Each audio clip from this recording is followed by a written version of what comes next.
Chers téléspectateurs, bonsoir, soyez les bienvenus dans cette nouvelle édition de 28 minutes. L'actualité du jour, c'est le 51e anniversaire de la mort du général de Gaulle. Et comme chaque année, les politiques se bousculent, se ruent même pour s'incliner sur sa tombe, à colomber les deux églises. Je suis gaulliste du 18 juin. Je pense que cet homme est un homme, le général de Gaulle, qui évidemment a eu ce courage immense, cette vision. Il a porté la France, l'histoire, son honneur. 8 candidats à la présidentielle donc autour de la figure et du symbole gaulliste. De quoi cette idolâtrie est-elle le nom? Est-ce une quête de légitimité pour eux? Y a-t-il une instrumentalisation d'une nostalgie de la grandeur française ou une simplification du legs gaulliste? Nous débattrons de toutes ces questions avant de retrouver en fin d'émission, Alix Van P et Xavier Mauduit. Bonsoir Elisabeth. Bonsoir les amis, quel est votre programme? La France a restitué aujourd'hui 26 œuvres issues d'un trésor royal pillé. Elle les a restituées au Bénin. Eh bien, quel est ce trésor et surtout pourquoi occupe-t-il une place particulière dans l'ensemble des collections venues d'Afrique et qui sont dans nos musées? Et vous, Alix? Eh bien, Mireia Rodriguez, sportive de 31 ans, est entrée dans l'histoire ce week-end. Elle est la première femme en Espagne à disputer un championnat régional de handball dans une équipe masculine. Une femme parmi les hommes. Comment a-t-elle fait? Je vous raconte tout à l'heure. Mais oui, c'est vrai, bonne question. À tout à l'heure, car pour commencer, le plus autarcique, narcissique, ironique, autofictionnel et politique des cinéastes italiens contemporains. Nanni Moretti, 68 ans, il est si jeune. Une palme d'or au Festival de Cannes en 2001, 15 longs métrages dans lesquels il est à la fois Janus, devant et derrière la caméra, comme le dernier, Trépiani, qui sort demain sur vos écrans, un mélodrame où les pères de famille, les pères sévères ou les pères laxistes en prennent plein la gueule. Nanni Moretti, amore, pardon, ça m'a échappé. Pardonnez-moi, mais quelle joie de vous recevoir sur le plateau de 28 minutes d'Arte, chaîne franco-allemande et européenne. Je vous présente Nanni Moretti, Anna Ndiaye. Bonsoir Anna. Bonsoir. Et Vincent Vince Trémollet de Villers. Bonsoir Vincent. Nanni Moretti, votre portrait réalisé par Gaël Legras et nous reparlons de ce splendide et poignant mélodrame juste après. Le cinéma, des personnages, un humanisme, c'est la règle de 3 de Nanni Moretti. Je me suis approché timidement, progressivement du cinéma bien avant de m'y émerger, dit-il. Il voit ses premiers films, dont L'homme qui en savait trop de Hitchcock à l'âge de 10 ans en 1963.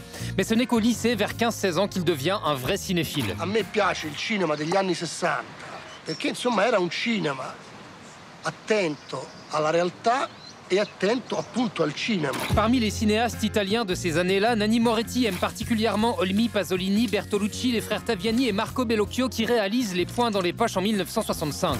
In tasca fa un discorso che riguarda specificatamente la nostra epoca. À 20 ans, Nanni Moretti tourne ses premiers courts-métrages, La Défaite, puis Pâté de bourgeois. J'ai eu l'intuition que le cinéma était le moyen d'expression le mieux adapté pour faire sortir de moi des choses que j'avais besoin de communiquer aux autres, mais peut-être aussi à moi-même, précise-t-il. Les personnages qu'il incarne dans ses propres films lui permettent d'associer autobiographie et fiction. Dans Journal intime, par exemple, il évoque le cancer dont il est atteint. Comme dans chacun de ses longs métrages, il traite alors ce sujet personnel avec ironie et autodérision. Dans Palombella Rossa, un communiste qui ne sait plus qui il est retrouve la mémoire et reconstitue sa vie au cours d'une partie de waterpolo. Nanni Moretti a lui-même été militant communiste et grand joueur de waterpolo. Faceva piacere fare un film difficile con il pubblico nelle sale un po' spiazzato, fare una partita di pallanuoto difficile con un pubblico avversario che ti tifa contro. Che cosa profonda che ho detto. Si un critique définissait mon cinéma comme un cinéma humaniste, ça me ferait plaisir à un cinéma qui prête attention aux gens et à leur humanité, dit-il. Mia Madre, La chambre du fils, atteste de la dimension humaniste de ses films, tout comme Trépiani qui sort en salle demain. Se vuoi continuare ad avere rapporti con lui, non avrai più rapporti con me. Le cinéma n'est pas une cure pour moi, dit encore Nanni Moretti. J'ai passé ma vie à faire des films sur mes tics, mes manies, mes obsessions, et elles sont restées intactes, comme au premier jour. Voilà, et Nanni Moretti est avec... Quante cose si dicono in una vita. On dit vraiment beaucoup de choses dans le cours d'une vie. Ma. Mais vous en êtes... Non, ma. Alors, parlons de Trépiani. Ouais. 3 étages, 3 familles, 3 époques. Le film se déroule sur 10 ans avec des nœuds et des correspondances entre les personnages. On dirait les prolégomènes d'une série télévisée. Pas du tout, ce n'est pas une série, c'est un somptueux mélodrame dans lequel Nanni Moretti, les hommes, n'ont peut-être jamais eu un rôle autant défectueux. En l'occurrence, les pères de famille. Qu'ils aient 40, 70 ou 80 ans, les pères sont perdus, les pères sont défectueux. Entre le sadisme et le gâtisme, on ne sait plus très bien ce que vous avez voulu montrer sur le rapport du père au reste de sa famille. Ma uno dei temi del film è la difficoltà di essere genitori. Le sujet du film est la difficulté d'être parent. Un altro è la conseguenza delle nostre Mais azioni. aussi la conséquence de nos actions. Che poi le nostre azioni sono quello che lasciamo in eredità Nos actions, c'est ce qu'on laisse en héritage à ceux qui viennent après nous. Ma insomma, il cinema non è un linguaggio unico. Le cinéma n'est pas un langage univoque. Ça ne veut pas dire une seule chose. Ognuno di noi dà un'interpretazione diversa. Chacun d'entre nous peut interpréter différemment un film. E non è detto che l'interpretazione Et d'ailleurs, il del n'est pas dit regista que l'interprétation du réalisateur soit la bonne interprétation. Io la vedo così. Mi C'est sembra mon point che de vue. i personaggi Mon point de vue de maschili personnage siano masculin, più ostili, plus hostile, conflittuali, plus dans le conflit, fermi su quelle che considerano immobile essere le loro sur ce qu'ils ragioni, considèrent être ses raisons. ostinati, senza concedere Un nulla obstiné all'altro. qui ne concède rien. I personaggi femminili Les personnages féminins di sciogliere i essayent de conflitti mettre fin au conflit, e cercano di dare de spazio donner all'altro. plus de place à l'autre. Almeno io la vedo così. Ah, du moins, c'est mon point de vue. Però io sono uno Mais je ne suis qu'une seule che è vicino personne allo zero. qui s'approche du zéro. Quel optimisme, on dirait du Sioran. On va regarder un extrait de Tre Piani, précisément. Per pochi spiccioli che gli avevo preso dal portafogli, papà mi ha costretto a stare in piedi su uno sgabello e mi ha chiesto cosa avessi da dire in mia difesa. Ma lui intendeva insegnarti dei valori. Ma che padre è uno che sottopone il figlio di 8 anni a un processo in salotto? Sì, ma le nostre intenzioni erano buone. Ma chi se ne frega delle intenzioni? Il risultato è una merda. Qualunque cosa facessi non eravate mai soddisfatti, mai. Era impossibile vivere a livello delle vostre aspettative. Questa non è la nostra strada, questa invece è la nostra strada. E io come facevo a trovare la mia di strada? Tre Piani de Nanni Moretti. Vincent. Nanni Moretti, dans votre film, les enfants se portent mieux, beaucoup mieux que ceux qui sont chargés de les éduquer, de les surveiller, de les garder. Est-ce que ça veut dire qu'il n'y a pas de possibilité d'éducation? En tout cas, là, dans les tableaux que vous montrez, toute tentative d'éducation s'avère une incompréhension, un échec, voire parfois des drames. Non ho capito. Je ne comprends pas. I ragazzi, i figli stanno meglio dei Vous voulez dire genitori? que les enfants se portent mieux que leurs Ils parents? sont plus équilibrés, Sì, plus sereins, plus... Diciamo che Oui, oui. autonomamente On peut dire trovano que il loro de façon equilibrio. autonome, ils trouvent un équilibre. Ecco. E per quanto riguarda le persone, non Pour i ce qui est des personaggi, personnes et non pas des personnages, a me piace recitare, a me piace lavorare sulla recitazione j'aime travailler sur la récitation con i bambini, in questo caso le bambine, avec des enfants. perché sono delle bambine. J'aime vraiment les Mi piace considérer trattarle da adulti, ecco, comme des non è adultes. che io Je ne joue pas en tant que réalisateur. giochi, faccia il gioco del regista, no? Je Ma travaille au lavoro niveau molto sulla de la récitation, anche la recitazione des dei bambini. conversations vraiment avec des enfants. Non ho assolutamente risposto alla sua domanda. Je n'ai absolument pas répondu à sa question. Nanni Moretti, on va évoquer avec vous et Anna le syndrome du nid vide qui est profondément douloureux pour les parents quand le petit bambino s'en va, c'est ça, ou le grand bambino. Exactement, des chambres vides, des préoccupations parentales réduites quasi à néant. Telle peut être la réalité quand les enfants quittent le domicile familial. On l'appelle le syndrome du nid vide ou de la tanière vide. C'est une forme de dépression et ce syndrome, eh bien, il affecte environ 35% des parents et plus largement des mères qui ne s'attendaient pas à ressentir une telle tristesse et un tel vide. Alors plus les enfants ont été un refuge affectif fort, plus leur départ est douloureux et complexe. Alors sonne l'heure du bilan ensuite. Qui suis-je aujourd'hui sans mes enfants ? Pour ces parents esseulés, eh bien, l'éventuelle redéfinition du couple s'impose, à l'inverse d'autres parents, comme le personnage de Vittorio dans le film que vous incarnez, verront dans ce départ une forme de soulagement à l'idée d'être déchargés, en partie du moins, de leurs obligations parentales. Nanni Moretti, je sais que vous avez quitté le nid familial à 28 ans, alors qu'on imagine votre génération plutôt émancipée. 29 ans. Avevo già fatto 3 film. Et j'avais déjà tourné 3 films. Chez vos parents, pourquoi être parti si tard? Perché mi trovavo benissimo con i miei genitori. Parce que je me trouvais très très bien avec mes parents. Nanni Moretti, vous avez incarné pendant longtemps, et notamment à l'époque où Berlusconi était au pouvoir en Italie, une forme de conscience citoyenne. Dans votre film Trepiani, il est beaucoup question de solidarité citoyenne, en l'occurrence. Il n'est plus question de politique, il est question de solidarité à travers le sublime personnage masculin qui vient en aide aux migrants. Et ces migrants sont agressés par d'autres citoyens italiens. Tout ça pour vous dire comment ça va l'Italie aujourd'hui, Nanni Moretti. Come tutti i paesi, è così in Comme tous les pays, elle est en convalescence. L'incredibile esperienza della pandemia. Après l'expérience incroyable de la Covid-19. Però a proposito della Mais pandemia, en parlant justement de la pandémie, insomma, questo le livre sur lequel le film se base racconta la nostra tendenza le livre parle de cette a condurre delle vite tendance à isolate, vivre des vies isolées, a fare a meno à essayer de di se una passer comunità d'une communauté che pensavamo non esistesse dont on più. pensait qu'elle n'existait plus. Ecco, la pandemia ha smascherato La questa pandémie a mis au clair ce mensonge. e il concetto di Et comunità ce è concept tornato alla de ribalta. communauté est revenu. E quindi, legandomi al mio film, Donc, en parlant de mon film, direi di fare tesoro di questa incredibile je pense esperienza qu'on doit vraiment della se souvenir pandemia de cette expérience de la pandémie e di non rinchiuderci et nuovamente nei nostri de ne pas à nouveau piani, se nelle nostre renfermer palazzine. dans les 3 étages de nos immeubles. Ecco, dobbiamo da questa terribile esperienza uscirne Nous tutti devons quanti sortir de cette insieme. terrible expérience, nous en sortir tous ensemble. Je voulais vous poser une dernière question sur les femmes. Il y a 2 personnages féminins extraordinaires qui s'émancipent. L'une à travers quelque chose de surnaturel. C'est comme si Botticelli rencontrait un corbeau.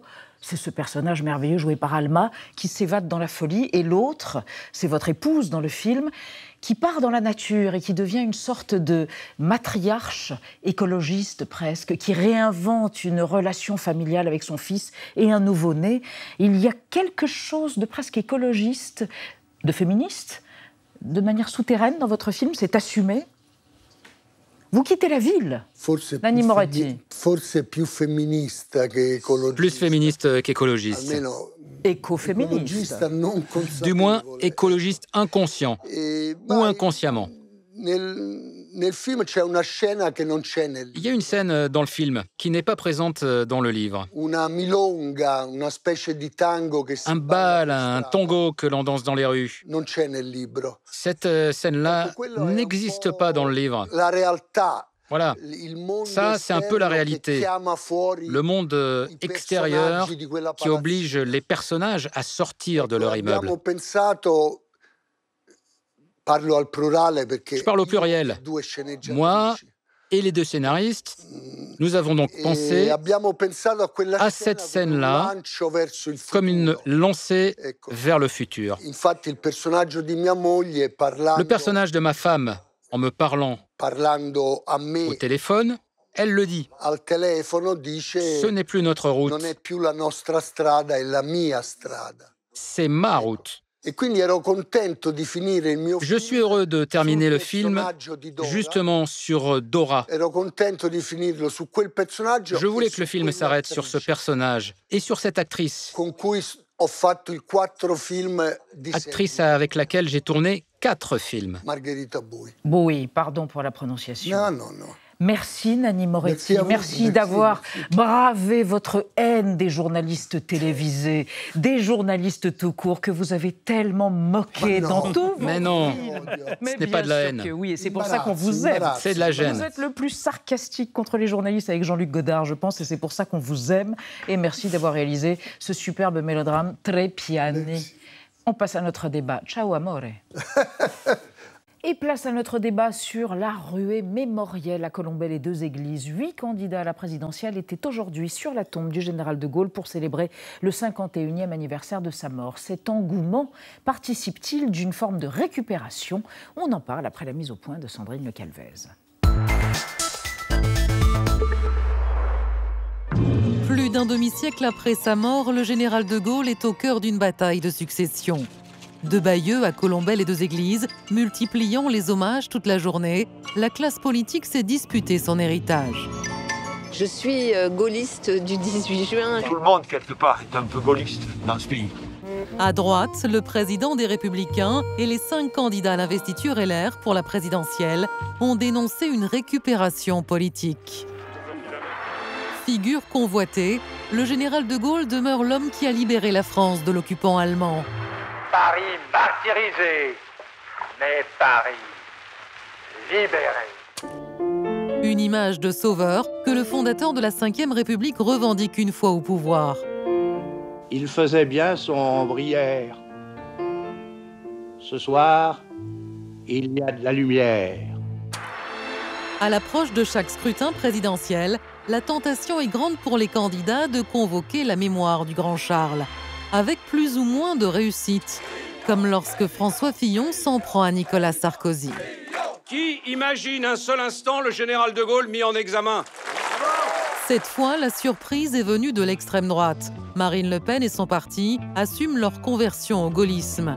Éric Zemmour, l'éditorialiste qui réhabilite le maréchal Pétain, se revendique lui aussi du général, tout en faisant la leçon.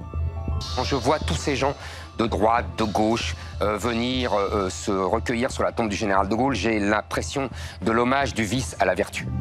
Alors, entre ambiguïté, manœuvre politique et nostalgie, qu'est-ce que ce gaullisme dont se gargarisent les politiques en campagne? Qui sont les véritables héritiers du général?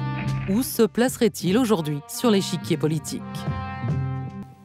3 invités, Jean-Sébastien Ferjou, bonsoir, fondateur et directeur de la publication du site atlantico.fr. Vous considérez que l'engouement pour le général de Gaulle n'est pas un phénomène de mode. Son attachement à l'identité, à la liberté et à la souveraineté de la France transcende, selon vous, les époques. À côté de vous, Thomas Legrand, que l'on écoute tous les matins sur France Inter, éditorialiste politique. À quelle heure déjà? 7h42. 7h42, pardon. Et vous avez réalisé, Thomas Legrand, une série d'émissions consacrées au général de Gaulle, disponible en podcast. Vous estimez que le gaullisme est suffisamment imprécis pour que tout le monde puisse s'en revendiquer. Ce qui prime, c'est l'idée du rassemblement dans une période qui manque d'incarnation et d'efficacité politique. Et à côté de vous, Florence Hegel, bonsoir madame, vous êtes politiste et professeure à Sciences Po.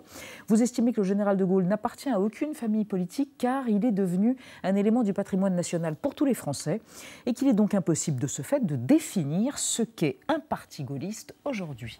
Et on démarre avec ce chiffre du jour. Oui, Vincent. Elisabeth, c'est 51. Voilà. 51, c'est le nombre d'années qui nous sépare de la mort du général de Gaulle, le 9 novembre 1970. Alors chaque année, Florence Hegel, le général de Gaulle, est célébré. Mais depuis quelques années, on sent un engouement de plus en plus important. Est-ce que ça a été toujours le cas? Quelles ont été les variations dans l'approche mémorielle de la mort de Gaulle depuis 1970? Alors, il y a d'abord une variation si on par exemple, on se concentre sur la droite, la droite qui revendique le gaullisme. Il faut se rappeler qu'elle ne l'a pas toujours revendiqué. Non, Giscard et... Non seulement Giscard, mais même Chirac. Quand dans les années 76, les mots qu'il mettait en avant, les doctrines qu'il mettait en avant, c'est le travaillisme à la française. On se rappelle en 1976, c'est la social-démocratie. Et il ne se revendiquait pas du gaullisme. Moi, j'ai un peu étudié la question et je me suis rendu compte que cette référence gaulliste, elle arrivait, et vous allez dire que c'est intéressant aujourd'hui, quand le Front National a commencé à monter dans les années 83-84. Donc c'est au milieu des années 80. Voilà, qu'on voit ressurgir de manière un peu plus forte cette référence au gaullisme comme une sorte d'antidote, en fait, à la concurrence avec une extrême droite qui monte. Thomas Legrand, chez les socialistes, il y a un peu le même parcours, puisqu'ils sont très anti-gaullistes jusqu'à Mitterrand. Et là, on a vu Anne Hidalgo, qui prend comme point de référence le général de Gaulle aussi. Ils sont très anti-gaullistes sur la question institutionnelle. Mais sinon, ils ne sont pas anti-gaullistes. Par exemple, Pierre Mendès France était tout à fait gaulliste, gaullien, mais il était opposé à de Gaulle sur toutes les questions institutionnelles. Sur les questions financières aussi, en 1945, il s'est opposé avec René Pleven, en conflit avec René Pleven, au général de Gaulle. Mais à partir du moment où François Mitterrand rentre dans les habits du président de la République et finalement se sert des institutions et voilà, et qui lui vont très bien et qu'il arrive à incarner parfaitement, il arrive à incarner la fonction, cette critique s'estompe. Donc les socialistes peuvent revendiquer d'être gaullistes. Après tout, c'est grâce aux socialistes, au vote des socialistes, qu'en 1958, le général de Gaulle est revenu. Et puis il y a eu beaucoup de socialistes qui l'ont rejoint en 1945. Le général de Gaulle n'était pas du tout socialiste, il était un conservateur, il était chrétien, catholique, conservateur, mais porté vers les réformes sociales, porté vers le christianisme social, quasiment. Le christianisme social. Alors, la bourgeoisie catholique du Nord de sa jeunesse était très sociale. Et puis surtout, il a toujours, on y reviendra peut-être, il a toujours, à chaque fois qu'il a été important, il a rencontré les circonstances. C'est les circonstances qui sont importantes dans le gaullisme, plus que l'idéologie. Il a toujours été à l'encontre de ce pourquoi on pensait qu'il venait. Vous dites qu'il y a les circonstances, mais Jean-Sébastien Ferjou, est-ce que dans la nostalgie gaulliste, du gaullisme, il n'y a pas la nostalgie au fait d'une époque, c'est-à-dire les 30 Glorieuses, une France prospère, une France riche, et puis une France avec un officier vertical, conservatrice, on va dire? Bien sûr que le général de Gaulle était une figure d'autorité, il était aussi une figure qui dépasse toutes les figures politiques actuelles, parce que les circonstances avaient amené à ça. Évidemment, il y avait un parcours, mais comme celui d'autres hommes politiques de sa génération d'ailleurs, qu'on ne retrouve pas aujourd'hui parce qu'ils n'ont pas vécu la guerre. Donc incontestablement, le général de Gaulle bénéficie de ça et du fait de s'être montré à la hauteur des circonstances dans ces cas-là. Maintenant, je crois que le général de Gaulle, ou le gaullisme en tout cas, ça peut être des tas de choses différentes. Il y a quand même une famille gaulliste, même si je comprends ce que vous pouvez vouloir dire. Il est difficile de réduire le gaullisme à une famille en particulier, mais le général de Gaulle, en plus petit dénominateur commun en quelque sorte, au-delà de la nostalgie des 30 Glorieuses ou peut-être de la période heureuse, je pense qu'on le réinterprète. D'ailleurs, souvenez-vous de Pierre Vincent-Comté disant « La France s'ennuie » juste à la veille de mai 68. Il faut se souvenir quand même d'opposition au général de Gaulle qui était extrêmement violente, y compris d'ailleurs d'aspects plutôt, qu'on gomme un peu aujourd'hui. Il y avait à l'époque Alain Peyrefitte, ministre de l'Information, qui dictait un peu le contenu des journaux télévisés. Je ne suis pas certain qu'Anne Hidalgo, quand elle dit qu'elle est gaulliste, aujourd'hui, se revendique beaucoup. Juin, je pense. Oui, elle aurait pu dire de la 25e heure aussi, parce que c'est quand même un peu paradoxal de l'entendre dire ça. Mais le plus petit dénominateur commun, c'est le général de gauche attaché à l'idée de la France, à la grandeur de Gaulle. Général de gauche, c'est un lapsus amusant. Général de Gaulle attaché à la grandeur de la France, attaché à la souveraineté de la France. Et effectivement, dans une période où le champ du politique s'est réduit, le général de Gaulle, il incarnait quoi? Il incarnait la volonté en politique, c'est-à-dire il aurait pu se résigner en 1940 comme à des tas d'autres moments.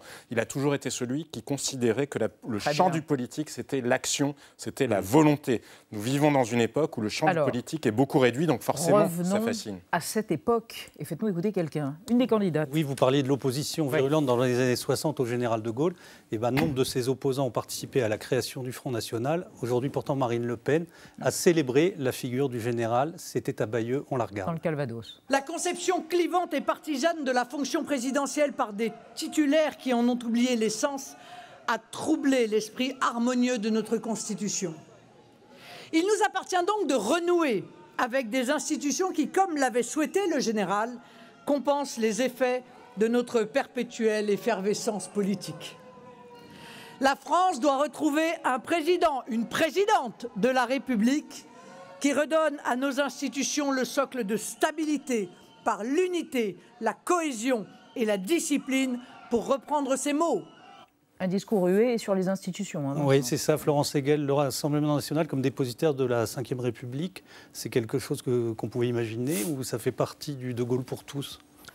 Non, c'est quelque chose qu'on ne pouvait pas imaginer, puisque quand même toute la filiation du Front National est plutôt construite sur des mouvements anti-gaullistes, et je pense... Dont certains ont tenté d'attenter au genre du général. Exactement, et aussi avec quand même dans le Front National aussi le poids de la mémoire de la guerre d'Algérie qui a joué aussi très fort par, je pense à Tixier-Villancourt, à Jean-Marie Le Pen, etc. Donc non, on n'est pas du tout dans une filiation naturelle. Ce qui est intéressant, me semble-t-il, c'est que en fait, Bayeux et le discours de Bayeux, c'est aussi le début en 1946 de la fondation du RPF. Donc, on l'a dit déjà tous, il y a différentes variantes du gaullisme, et là, c'est quand même une variante particulière d'opposition à la 4e République, et finalement la variante la plus droitière du gaullisme. Alors moi, ce qui m'amuse, c'est que quand même, quand De Gaulle a fondé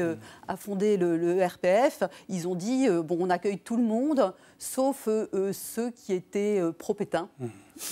Donc, c'était les seuls exclus. Donc c'était les exclus, et donc c'est ironique. C'est ironique en fait, parce que c'est vrai qu'on peut pas, la notion n'est pas quand même si élastique que ça, qu'on peut inclure tout le monde. Thomas Legrand, Marine Le Pen revendique le général de Gaulle, Éric Zemmour dit qu'il est l'héritier du gaullisme, Nicolas Dupont-Aignan dit qu'il est l'héritier du gaullisme. Au nom du souverainisme. Au nom du souverainisme. Donc tout le monde est héritier du gaullisme aujourd'hui dans le personnel politique français. De Gaulle disait que l'élection présidentielle, c'était la rencontre entre un homme, le peuple et les circonstances. Pas d'idée. Donc tout le monde peut... C'est très plastique, donc tout le monde peut y aller. Marine Le Pen, là, elle peut, à partir du moment où ce qu'elle célèbre, ce sont les institutions, quand vous l'avez entendu, c'est les institutions.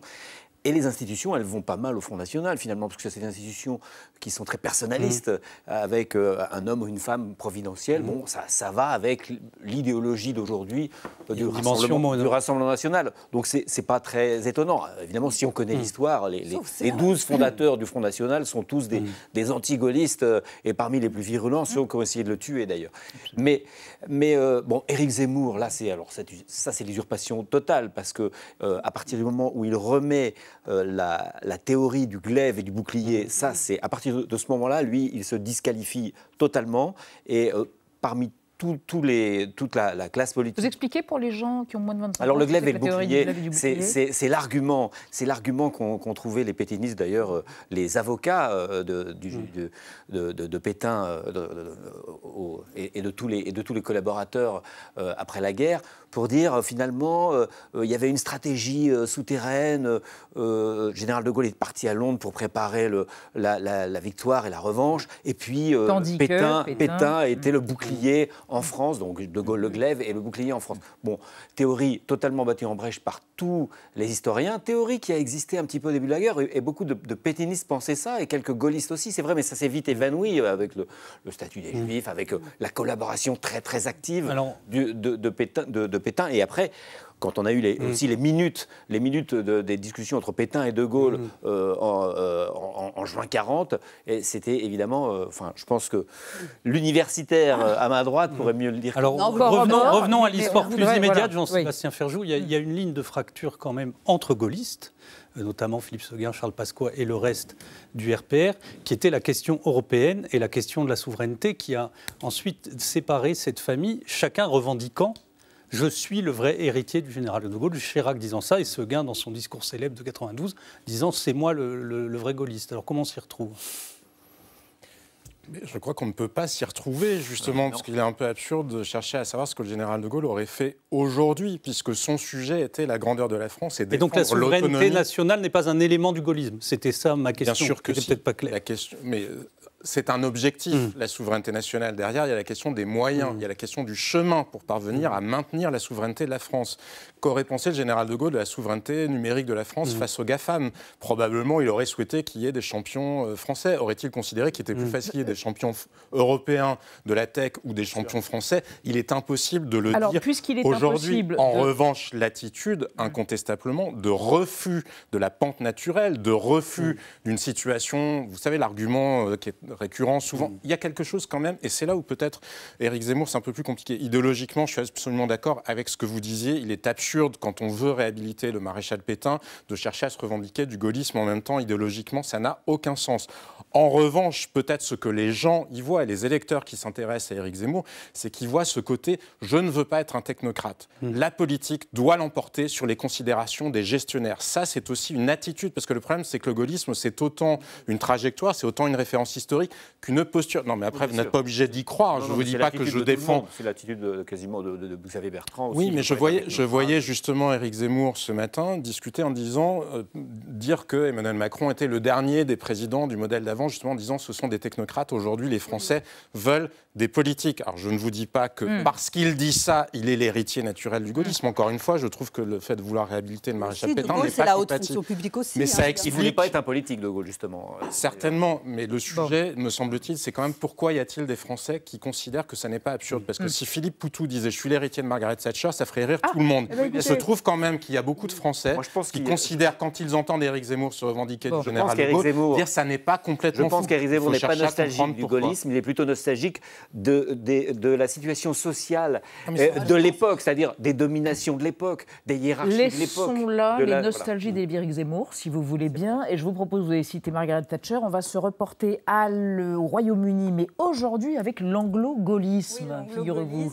Écoutez, c'est un fait surprenant et c'est désormais de l'autre côté de la Manche, au Royaume-Uni, que certains politiciens conservateurs semblent s'intéresser à la vision du général de Gaulle. On parle donc d'anglo-gaullisme, mais attention, un gaullisme partiel qui se limite uniquement à la politique extérieure théorisée par l'ancien président français. Alors, les Britanniques pro-Brexit sont naturellement séduits par l'idée de souveraineté nationale, on en a parlé, de non-ingérence et d'indépendance économique. Ils sont également en accord, évidemment, avec la décision de l'époque du général de Gaulle de tenir le Royaume-Uni à l'écart de l'Europe. Ce dernier s'est engagé en faveur de la construction d'un projet européen et il s'est tout de même opposé 2 fois à l'entrée de la Grande-Bretagne dans la CEE, premier veto en 1963, le second 4 ans plus tard. Il clamait alors haut et fort leur incompatibilité avec la notion d'Europe unie. Alors forcément, pour les conservateurs britanniques aujourd'hui, De Gaulle avait vu juste et ils sont très fiers de le rappeler. Avant cela, évidemment, nos voisins anglais se passionnaient déjà pour la figure charismatique de l'homme de Radio Londres. Preuve en est l'un des plus célèbres historiens et biographes du général de Gaulle, Julian Jackson, est britannique. Dans une société post-Brexit aujourd'hui, les politiciens semblent donc désormais enclins à réserver un accueil plutôt favorable à sa politique. Donc la question qu'on se pose, c'est est-ce que ces nouveaux anglo-gaullismes, est-ce que ce n'est pas une forme de récupération politique? Écoutez, oui, moi c'est ce que je veux dire, c'est que ce qui est plus intéressant, c'est de se poser la question des usages de la récupération, plutôt de se dire est-ce qu'ils sont vraiment gaullistes, parce qu'on va pas en finir avec cette histoire. Chacun donc pioche. Oui, je veux dire. En l'occurrence, en faveur du Brexit. Oui, il y a bien un usage symbolique de la référence gaulliste. En France, c'est absolument évident. Et semble-t-il en Grande-Bretagne aujourd'hui aussi. Et c'est purement des effets de communication, il faut quand même le dire. Donc pourquoi ? Parce que en fait, ces références, elle est aujourd'hui largement positive. Et quand on regarde la manière dont les Français en général considèrent le général de Gaulle, c'est plutôt positif, c'est plutôt sur les questions de relations internationales et de souveraineté. C'est rassurant. Et c'est en général plutôt un personnage historique valorisé aussi parce qu'à cette époque-là, on vivait bien. Il y a une nostalgie de Churchill en ce moment aussi en Angleterre. Et donc, il y a un effet miroir de grands hommes avec une grande... churchillisme bientôt, voilà, mais c'est s'apprécier. Il y a probablement une part de perfidie aussi, c'est-à-dire que se revendiquer ou faire référence au général de Gaulle, c'est souligner ce que n'est pas Emmanuel Macron de la part des Britanniques dans le conflit qui nous oppose à l'heure actuelle. Bien vu, Ferjou. En attendant, Thibault Nolte se permet de consulter et même de passer au rayon X Charles de Gaulle lui-même. Regardez. Bonjour docteur, j'ai mal ici et là. Une petite déprime passagère, c'est tout. Évidemment, je fais du sport. Mon cher Charles de Gaulle, j'ai vos radios sous les yeux, c'est intimidant. Vous êtes le grand guerrier qui a sauvé la France. L'homme dont le courage, l'ambition et la vision ont savonné la planche à tout le personnel politique depuis plus de 80 ans. Celui dont presque tous se réclament, surtout ceux qui n'auraient manifestement pas partagé votre tranchée en 40 et dont l'envergure pourrait prétendre à baptiser une impasse, quand votre nom illustre près de 4000 rues, avenues, places ou aéroports. Merci pour ces honneurs. J'ai moi aussi un cadeau pour vous. Et la France? Mais vous l'avez galoché à pleine bouche. Né à Lille de parents originaires de Champagne, scolarisé chez les curés à Paris, étudiant à Saint-Cyr en Bretagne, soldat affecté au 33e régiment d'infanterie à Arras, sous les ordres du pas encore maréchal Pétain, combattant de la première guerre blessé dans la Marne, puis commandant d'un régiment de chars à Metz quand éclate la Seconde Guerre, président fondateur de la 5e République à Paris, retraite et mort en Haute-Marne à Colombelles et Deux Églises, soit au carrefour de Rizot-Courbuchet, Lignol-le-Château, Longchamp sur Aujon et La Chapelle-en-Blaisy, à peu près. Oh, ça me donne envie d'une bonne guerre des boutons, tout nus dans les bois. Venez. Vous êtes aussi l'homme de Londres, de l'appel du 18 juin, de l'incroyable tour de passe-passe par lequel la France pétainisto-défaitiste termine dans le camp des vainqueurs en 1945, des accords d'Évian après 8 ans de guerre d'Algérie, des essais de la première bombe atomique française dans le désert du Tanezrouft, du non à l'OTAN, du oui à Yvonne, descendante du pape Jules III, élu le 8 février 1550 au 71e tour de scrutin à la suite d'un compromis entre cardinaux du roi de France et de Charles Quint. Vous êtes aussi celui qui pensait son pays moins comme une épicerie qu'un épicentre. Je ne suis pas d'un côté, je ne suis pas de l'autre, je suis pour la France. Mon cher Charles, blessé 3 fois à la guerre, condamné à mort et rescapé d'un attentat à Clamart, vous avez encore un peu d'avance céleste sur la concurrence. Thibault Neult. Vincent. Jean-Sébastien Ferjou, on quitte le souffle de l'histoire là, pour aller dans l'actualité la plus immédiate. Il y a eu un débat hier soir avec 5 prétendants du parti Les Républicains. Lequel de ces prétendants peut revendiquer légitimement une filiation gaulliste plus que les autres, selon vous? Mais je crois qu'on l'a dit, à la fois tous et aucun en particulier. D'une certaine manière, c'est presque un peu vain, c'est la pensée hashtag en quelque sorte. Est-ce que les électeurs d'aujourd'hui se déterminent uniquement là-dessus? Et donc ça veut dire que ça aurait du sens quand on s'inscrit dans une filiation. Je ne sais pas si nous étions confrontés à un danger sur la dignité des personnes, sur la liberté de la France, à une occupation étrangère. Oui, se revendiquer du général de Gaulle, à ce moment-là, ça aurait du sens. Parce que Valérie Pécresse, elle pourrait se revendiquer en étant libérale. 1958, c'est le plan Pinay-Rueff. On l'a oublié, mais la France était en faillite à ce moment-là. 1958, c'est aussi le plan Pinay-Rueff. Et ce qui fait que la France, d'ailleurs, a beaucoup d'avance sur le Royaume-Uni ou l'Allemagne, bien avant Thatcher ou Schröder. Xavier Bertrand est gaulliste social. C'est un autre volet du gaullisme. Très bien. Mais on l'a dit, tout le monde en réalité. Merci infiniment d'avoir participé à ce débat. Dans un instant, avec Alix Van P et Xavier Maudu, première apparition d'une femme dans une équipe masculine de handball, je ne sais pas comment on dit, en Espagne, et restitution demain des 26 trésors royaux du royaume d'Abomey. Ce sera fait au Bénin. Mais avant cela, regardons Désintox ce soir, une image dont la légende court depuis près d'1 an, paraît-il.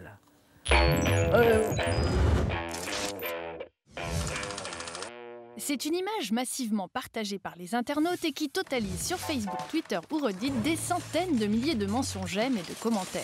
Depuis le début du mois de novembre, ce cliché circule un peu partout, montrant une performance technologique. Dans un ciel nocturne, une myriade de points lumineux forme un crâne portant un sombrero grâce à des centaines de drones parfaitement coordonnés à l'occasion de la célébration des morts à Mexico.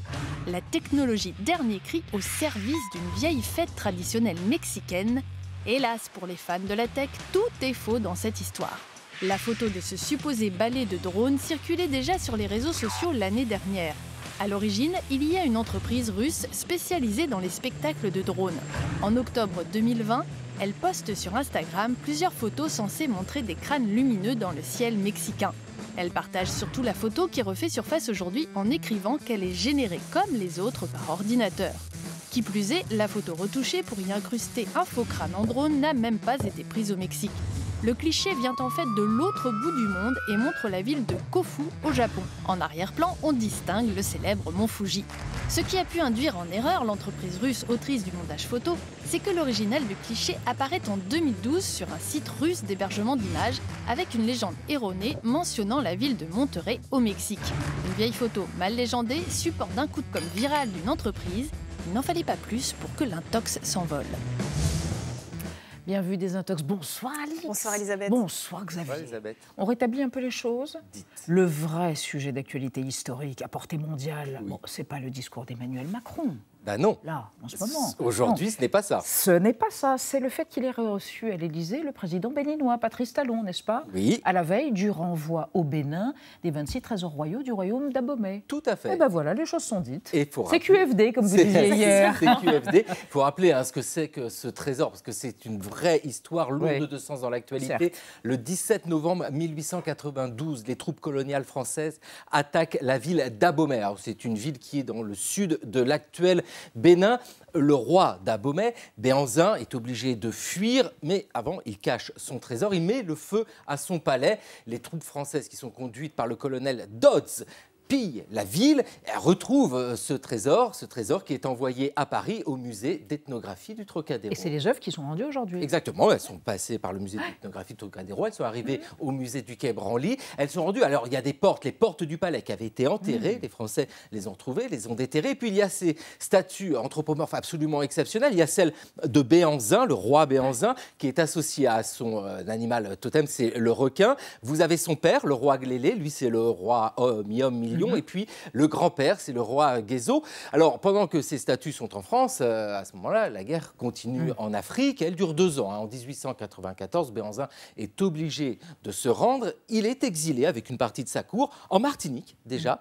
Et ensuite en Algérie, où il meurt en 1906. Durant toute sa vie, il a fait des demandes pour retourner chez lui. Ça a toujours été refusé. Et pareil pour ces statues, elles restent en France parce qu'elles sont considérées comme étant des prises de guerre.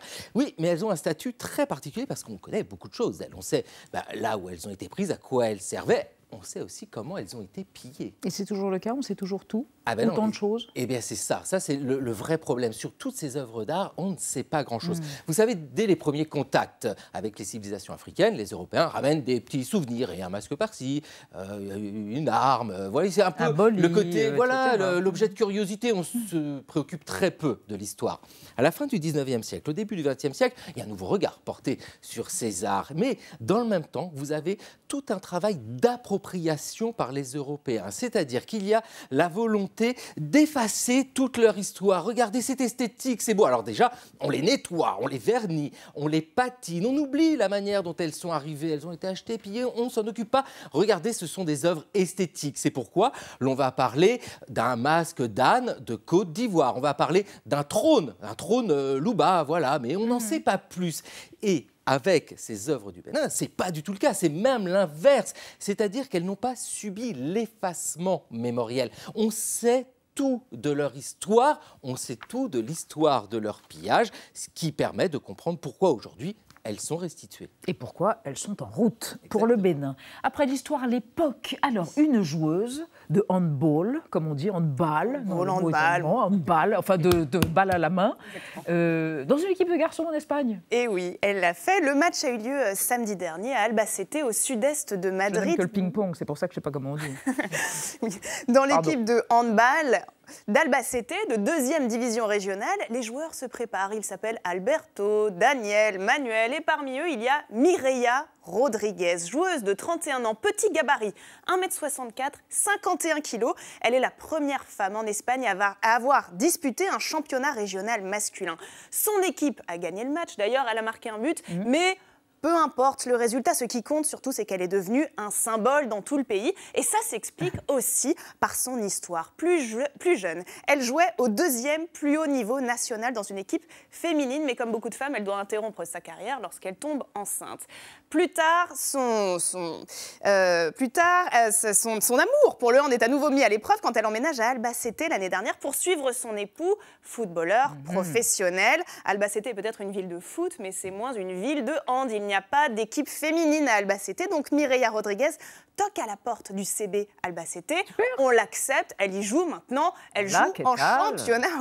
Les médias espagnols applaudissent son audace, c'est un pas en avant pour le handball selon la télévision publique espagnole, mais le quotidien El País tempère. Il dit que cette prouesse n'aurait pas été possible à un niveau national. La question des épreuves, c'est vrai, des épreuves mixtes, est très épineuse et elle est posée depuis quelques années. Elle a déjà été évoquée dans le golf, dans le cricket, même dans le foot. Il y a 2 ans, Ségolène Royal proposait de créer des championnats avec des équipes mixtes, des footballeuses et des footballeurs en même temps. C'est utopique et c'est dangereux, lui avait-on répondu à l'époque. Pour les partisans des équipes mixtes, pourtant, eh bien, seul le niveau devrait compter, pas le sexe des joueurs. Et puis jouer avec des hommes, pour les femmes, ça leur permettrait aussi de se dépasser. C'est ce que dit d'ailleurs Mireia Rodriguez. Mais à l'inverse, il y a des experts comme Sean Ingalls, le chef du service des sports du Guardian, qui estime que les femmes seraient perdantes si les catégories masculines et féminines étaient supprimées pour des raisons biologiques. Je le cite, les hommes domineraient tous les sports où la vitesse, la force ou la puissance sont plus importantes. Le cas de Mireia Rodriguez, en tout cas, dépasse la frontière espagnole. La Fédération française de hand a déclaré qu'elle laissait la porte ouverte à ce type d'inclusion en France. Formidable, à voir, à suivre. Merci mes amis.